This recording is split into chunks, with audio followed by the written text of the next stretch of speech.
Yuk, halo selamat pagi teman-teman semuanya. Kembali lagi di Cak Kus PS Channel ya pagi hari ini.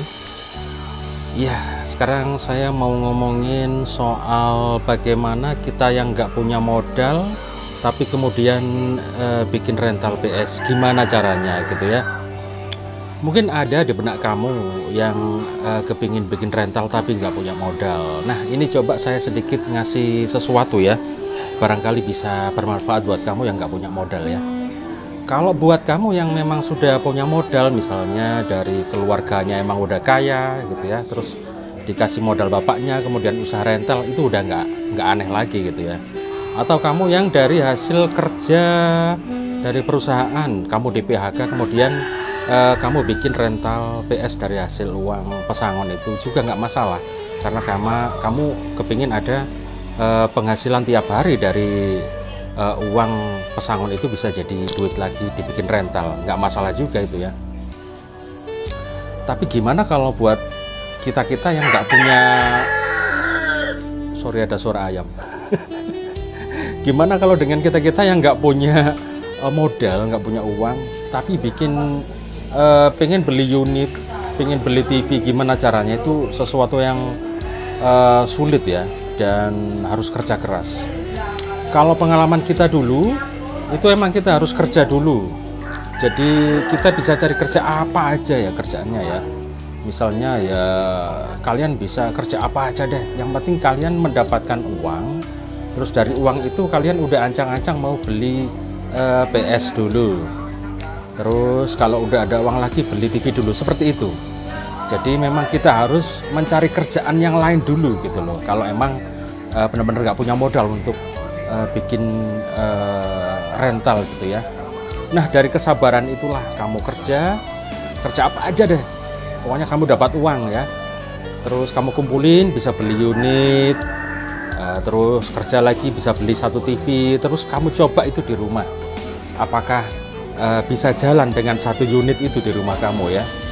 Kalau misalnya bisa berjalan, kamu mulai bisa mikir lagi untuk bagaimana caranya menambah 2 unit dan seterusnya.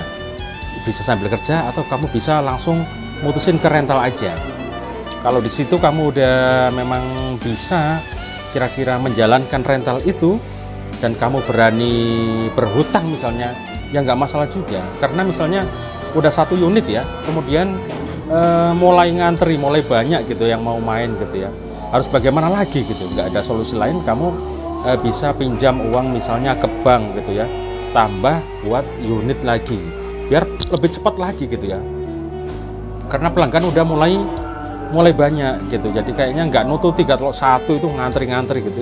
Kamu ya mungkin alternatifnya bisa pinjam bank. Saya dulu juga seperti itu, minjem bank. Karena apa? Karena ya pelanggan itu banyak sekali sementara unitnya kurang, maka pinjamlah pinjaman uang ke bank ya. Jadi 2 unit, 3 unit. Nah, pengalaman kita dari 3 unit itulah, misalnya 3 unit PS3 itu, kamu akan mengalami percepatan untuk melunasi utang kamu itu jauh lebih cepat ya. Kalau 2 masih kurang, 3 paling nggak 3 itu dari hasil kamu utang ke bank itu. Kalau kamu emang udah bisnisnya udah ngerasa udah bisa, udah jalan, ya berani utang ke bank dan kamu memantapkan diri untuk merental itu ya.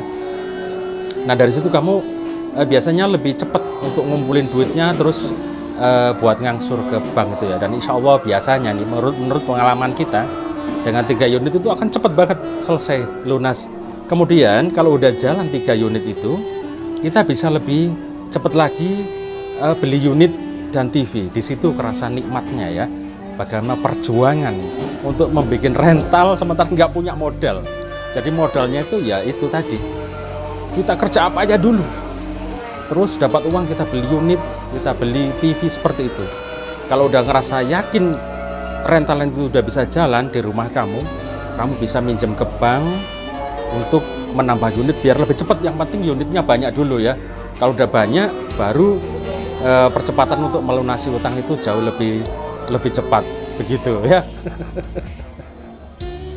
Oke teman-teman, itu sedikit saran dari saya ya untuk kamu yang pengen buka usaha rental tapi modalnya nggak ada alias bingung, tapi udah niat nih ya, ya udah diniatin itu aja ya. Yang penting niat, Ini ada filosofinya. Jadi kalau ada orang yang mau bikin rental buat sampingan kan ada. Tapi kamu niatnya aja bahwa ngapain buat sampingan rental gitu ya. Kalau bisa ya jadi kerjaan utama, bisa menjadi pendapatan atau penghasilan utama kamu di rumah. Karena emang kerjaan susah.